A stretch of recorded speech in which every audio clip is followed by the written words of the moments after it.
In the year of our Lord, 1975, a dark figure comes out of the night and into existence. Mark Spector, a deadly mercenary, hired by the mysterious committee to capture a werewolf.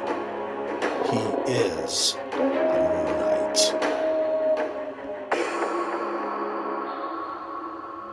Hello, boys and girls. Welcome to another episode of Comic Book Classics. And in this video, we'll be focusing on Moon Knight's first solo outing as a superhero in Marvel Spotlight number 28 from June 1976, 1 year after his initial debut. Although it's widely known that Moon Knight's first appearance is in Werewolf by Night number 32 and 33, and it is a very highly regarded key issue among collectors, it is Marvel Spotlight number 28 and 29 that truly begin to define the character, with a great storyline in every aspect of the Marvel tradition.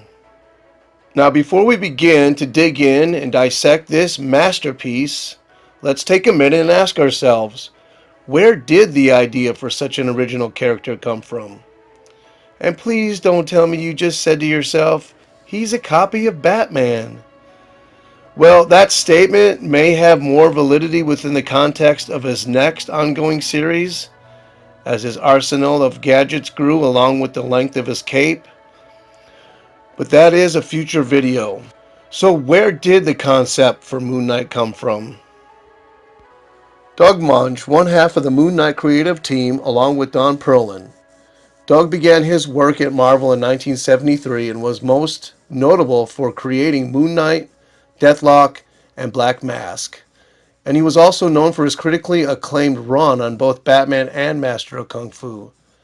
Now, according to his own words, he would frequent comic book shops in New York, and one in Manhattan in particular, where I, and this is according to Doug, would often use names of the people that I would interact with. I don't remember the exact name of this shop, but there was an employee there, and his name was Mark Spector. He would often bug me asking, when are you going to name one of your characters after me? And at this particular time, I was working on an issue of Werewolf by Night and needed a name for a villain. So, the real-life Mark Spector, he got his wish. On further research, I could find no other details on the development of the original Moon Knight by either Don or Doug. So I can only conclude that with the name Spectre and how the moon phases were such a big part of the Werewolf by Night storyline, that everything else must have just fell in place for them.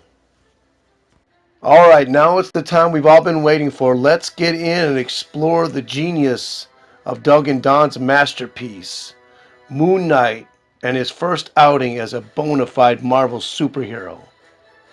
Now, I figure it this way. Doug had several ways to approach this. He could have gone epic and over the top, trying for that home run, that commercial hit right out of the gate. Or he could do what Doug does best, be movie action layered with soap opera drama. That's exactly what he gave us, along with Don's dynamic layouts, which in my opinion is the best of both worlds. A mix of Jack Kirby's boldness along with Steve Ditko's panel-by-panel storytelling. Manhattan, an alley crawling with night. Hold the flashlight still, will you? How do you expect me to jimmy the lock if you don't? Who the? A stark figure cast in silver and black lines against the neon-lit skies. He pauses upon the lip of the roof, letting the drama of his presence sink in, and then... And he dives. It's him! The vigilante from the newspapers! The guy who calls himself the Moon Knight!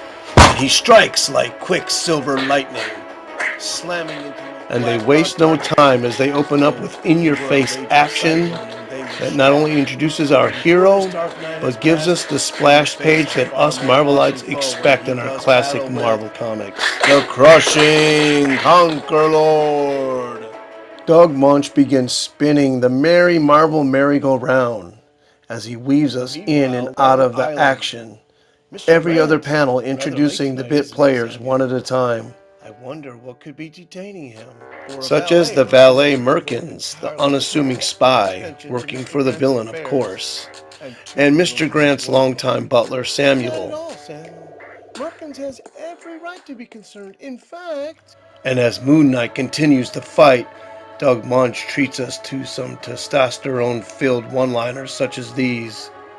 Why don't you waste me yourself, motor mouth? Just stand right where you are, Buster, and you'll get wasted all right.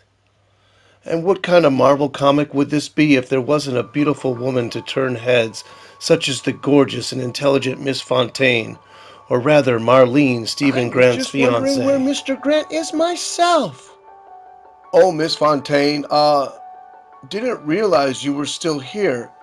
But surely Mr. Grant won't be giving dictation in the evening. I certainly hope not, Samuel. And with measured pace, Doug and Don continue crafting a tale of suspense, drama, intrigue, and more action than we can handle. Panel after panel hitting home the lesson that superhero life is brutal compared to that of a posh millionaire. I suppose I don't like to think I'm somewhat more than a mere girl Friday to Mr. Grant. Yes, Miss Fontaine, indubitably. And as Moon Knight mops up the last of the thieves, by page 4, Doug Munch is still introducing more of his cast of characters. And it may seem that Jake Lockley, another of Stephen Grant's personas, may be in the employ of one of J. Jonah Jameson's long-lost relatives. Listen, Jesse, how many times have I told you not to call me Abner? As long as I'm boss of this hack stand, the name is Mr. Scrooney. And as for that Lockley bum, if he ain't here by 10, I'm gonna give his cabbie medallion to that hippie kid who's always scrounging around here looking for a job. Yes, Abner, I know. And yet still, the cast of characters grows as we are reintroduced to Frenchie, Mark Spector's longtime confidant, ex-Foreign Legionnaire, and one-time mercenary, whom he befriended while on mission in Africa. And now he dutifully pilots the Mooncopter, as well as running all intel operations. Voila, Mark. Good work, no? Can you hear me? Oui. Loud and clear, Frenchie. The miniature intercom you designed for my call is working fine. Bring the copper down for pickup. Where shall it be, Mark? Grant or Lockley? Do you feel like playing the millionaire or the cab driver? Which holds the greater appeal for you tonight, the high life or the low?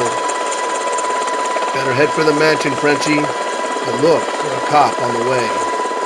The Mooncopter, another character if you will, first introduced in Werewolf by Night number 32, along with Frenchie. A one-of-a-kind aerial tank with top speeds of 200 miles per hour, a ceiling of 1,000 miles, 3 undermounted rotors for propulsion, and 2 forward-mounted 20mm cannons for armament. It is Moon Knight's greatest weapon in his arsenal. Then, Don and Dog fly us through what is merely the 5th page, and over the city's rooftops, while giving us subtle backstory to Moon Knight's alter egos. Something has just occurred to me. Then they gently guide us in for a landing upon the last panel, where the mysterious, shadowy villain is dangled in front of us. In classic Marvel Frenchie. Cliffhanger style. This city's as good as ours, Mr. Quinn. Your man'll be a shoo-in for the election. Once we pin the burglary of his offices on the mayor. Maybe so, Weasel. But only if those cops in my hip pocket succeed tonight. Ha ha ha ha ha ha. And if it's one thing I've learned from Don Munch and Don Perlin, it's that the cliffhanger captures the creative curiosity of the reader, or in this case, the viewer, allowing the imagination to build until either you read that next panel, turn the page, buy the next comic, or simply let your head explode.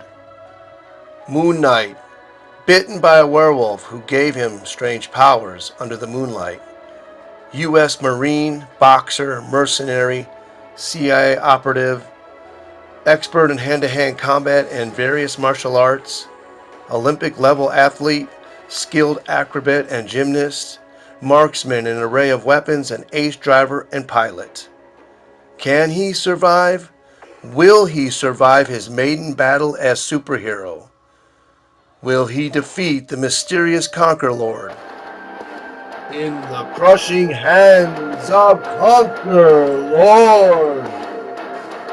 They had to succeed, Mr. Quinn. The only guy who could have caused any trouble is the Moon Knight, and we've already taken care of him. I got an inside man keeping wraps on him. Can he convince the police that he's still one of the good guys? Joey! Oh my God, the Moon Knight really blew it this time. He busted an undercover cop.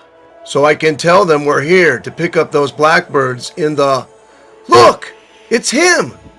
No fooling, it looks like he's ready to attack. Some more cops, namely us. Open fire! Don't give him a chance! Brother, you don't have to tell me twice. Marlene? Yes, it's about time, Mr. Grant. I've been waiting here for nearly an hour. Or have you forgotten our little date? And lastly, will he keep his date with Marlene? So I challenge you to hunt down your own copy of Marvel Spotlight number 28. Not only will you find out the answers to these questions, but you'll get to watch as Mark Spector goes undercover, becoming Jake Lockley, another of his many personalities. Sure, you know it. I know it. But why let your ulcers in on it? You only get your guts in an uproar, Abner. Out of here, Lockley. I'm saying it soft, but I really mean it, Lockley. Get your lazy can out of here before I really blow my stack.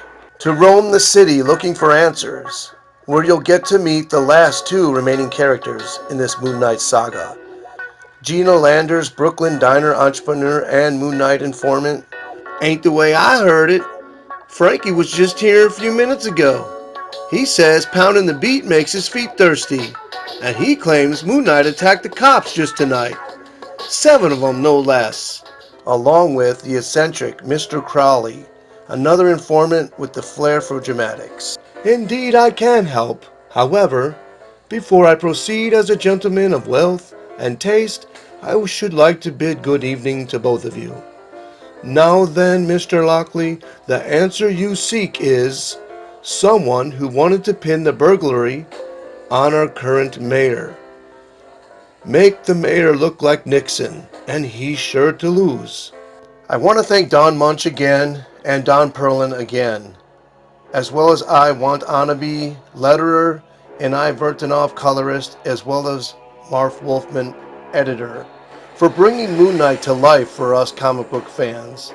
And I also want to thank you, my supporters. I hope you enjoyed this production of Marvel Spotlight number 28. Please support this effort by hitting the like button or leaving a comment about your likes or dislikes regarding this video. And feel free to offer suggestions on future productions. Well, this is Nighttiger saying, make mine Marvel or DC.